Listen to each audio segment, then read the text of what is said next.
Right now at 6 o'clock, a community in Derby heartbroken after 5 kids were killed in a car crash over the weekend. We're in Derby following the latest for you this morning. Holding failed banks accountable. We're going to tell you what one U.S. senator from our state says he wants done. His plan ahead. Also, the Yukon men's Sweet 16 bound this morning. We're going to have a recap of last night's big win and why this one has been a long time coming for Husky fans. All local, all morning. This is Fox 61, Connecticut's news station. 6 o'clock Monday morning. Good morning to you. Thanks so much for being with us and start off your new week here. I'm Erica Arias. And I'm Tim Lammers. Saw a billboard on the way coming in saying spring is in the air. Don't know that it feels like it just now, but we're getting there, Matt Scott. Spring's coming. 522? 524. 524. 524. Get it right to the minute. Yes.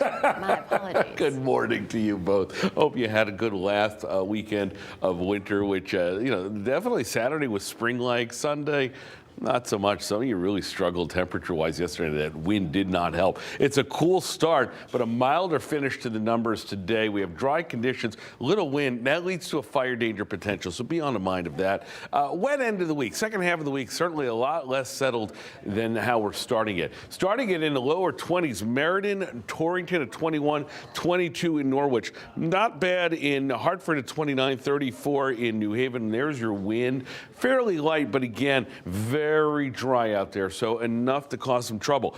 We have really clear skies now, clear skies later. That'll help the temperatures warm up awfully nice. You can see that flow out of the north and west. So in the mid-20s now as we wait for the sun to officially come up. We'll double it by the time the high schoolers get off the bus later on this afternoon. Sunny skies near 50 degrees. How about we go higher than that in the 7-day? We will. How about we also add a couple of storms, too? We will. We'll talk about that coming up. Let's check the roads. Will we be going fast or slow? Lauren has the answers. It depends on where you are, Matt. As of right now, we are still following a pretty heavy backup over in the Southington area. This is due to a tractor-trailer fire that happened a little while ago. We did have I-84 eastbound completely closed for a little while they did some cleanup. As you can see, traffic is moving extremely slowly over on the eastbound side of I-84 right near exit 30. As we take a live look out there, you could see just how busy it is. As of right now, they just have the right-hand lane closed, but it is causing a huge backup in this area as they work to get this clear. We have fire, police, all on scene right now. We are hearing minor injuries involved, so we're glad that everybody luckily is okay. This was just a tractor-trailer fire. No other vehicles were involved. Let's move on into the Hartford area. 91, 84, Route 2, all looking great this morning. Light volume out on the roadway. Same thing following over in Waterbury. 84 east and west and Route 8 southbound Seymour to Shelton is looking great. New Haven, I-95 moving smooth. And then as we head things down into Fairfield County, we are starting to see those delays start to build on the southbound side of I-95. The Merritt Parkway, not looking too bad. We'll check back in on the roads coming up at 6:30. For now, Tim and Erica, I'll say good morning to you. And good morning to you, Lauren, thank you. Well, yeah, this morning a family, probably a whole community, deeply in mourning after 5 children were killed in a car crash in New York over the weekend. Yeah, they were all from Derby, and that's where Fox 61's Brooke Griffin is live this morning. Brooke, what can you tell us? Well, that crash happened around 12:30 yesterday morning, and police tell us that there were 6 kids in that car. 5 of them were killed. Only 1 child remains out of those 6 this morning. Westchester police that those 6 kids in the car were from Derby, Connecticut. According to a GoFundMe, at least 5 of the kids were siblings. Those 5 who were killed are 4 boys and a girl, ranging from ages 17 to 8 years old. A 9-year-old boy is the only survivor. Investigators tell us a 16-year-old boy was driving the SUV when it veered off the Hutchison River Parkway, hit a tree, and caught fire. Police say the 9-year-old boy was sitting in the trunk of that SUV and was able to crawl out of the back when the crash happened. He was taken to the hospital with non-life-threatening injuries. Leaders of the Derby school system say the kids recently moved to the area and didn't attend or were registered at any of their schools, but they released a statement saying that they will be reaching out to the parents to offer their support. The Derby city clerk says that this is a very dark day in their town. We're a small community with a big heart, so we embrace the family, especially feeling that extreme pain today. And there is a GoFundMe account set up by the mother of those 5 children. If you would like to help out with any of their funeral costs, they do have a goal set up on that. We have the link set up on our website as well if you would like to help donate. Live in Derby, Brooke Griffin, Fox 61, Connecticut's news station. All right, Brooke, thank you for that report. Moving on now at 6:05, we have developing news in Waterbury this morning. Police said a man was shot and killed last night just before 9 p.m. in the area of Hill, Hotchkiss, and Lannon Streets. That man died at the scene. Now, police haven't announced any suspects yet, so if you can help them find the shooter, please call the Waterbury PD. All right, to Hartford now, where police say a home invasion and stabbing happened on Garden Street early Sunday morning.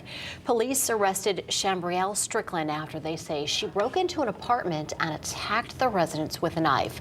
Both victims were cut, but they are expected to survive. Officers say that Strickland claimed the victims kicked her door in and attacked her, yet she's charged with home invasion, assault, and risk of injury to a minor. Hartford police are looking for the man who robbed a supermarket late Saturday night. It happened at Ponto Certo supermarket on Park Street. They said the robber showed a weapon and took off with around $2,000. Nobody was hurt. Police said they're looking for a man who is driving a white Honda Accord with the license plate 6SZ369. Although it's not clear exactly what state that license plate was registered to. But again, it's 6SZ369. So please call police if you think you've seen it. Also, call the state police if you recognize this man, because they said he broke into the Meriden train station late Friday night, broke 3 TVs, vandalized 2 ticket machines, and then pulled the fire alarm. If you recognize him, call Troop I in Bethany. Happening at the state capitol later this morning. State lawmakers in the Public Health Committee are expected to meet and talk about several bills. One of those bills would expand the role of pharmacists, allowing them to prescribe contraceptives. The proposal would require additional training for Connecticut pharmacists to ensure they check for risk factors before writing prescriptions. A public hearing on the bill was held earlier this month. And also happening, a bill to allow emergency contraception to be sold in vending machines at colleges and universities here in the state. Lawmakers say this would increase the access to emergency contraception for college students. Any campus with this type of access would need to get approval from the state. Meantime, lawmakers are also going to consider a bill geared toward protecting maternal health. There was a public hearing on the measure last week. The measure would allow the state to license freestanding birth centers as an alternative to traditional hospitals. It would also certify doulas who assist in deliveries and set up home visitations to help mothers after childbirth. Lawmakers claim these options would lower the cost of giving birth and offer more convenient and safe delivery options. All right, for the first time in 9 years, the UConn men's basketball team is going to the Sweet 16. Yeah, the 4th-seeded Huskies beat the 5-seed St. Mary's last night, 70-55, in a tournament where a lot of top seeds are getting upset. UConn has now had 2 comfortable wins in a row. They are looking good.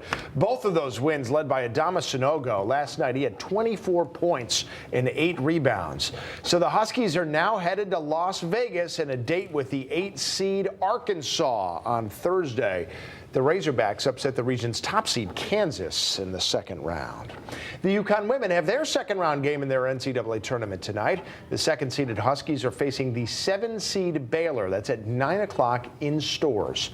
And those 2 teams have played each other a lot recently. 2 years ago, the Huskies edged the Lady Bears by 2 points in the Elite Eight. Since 2010, UConn is 5-4 against Baylor.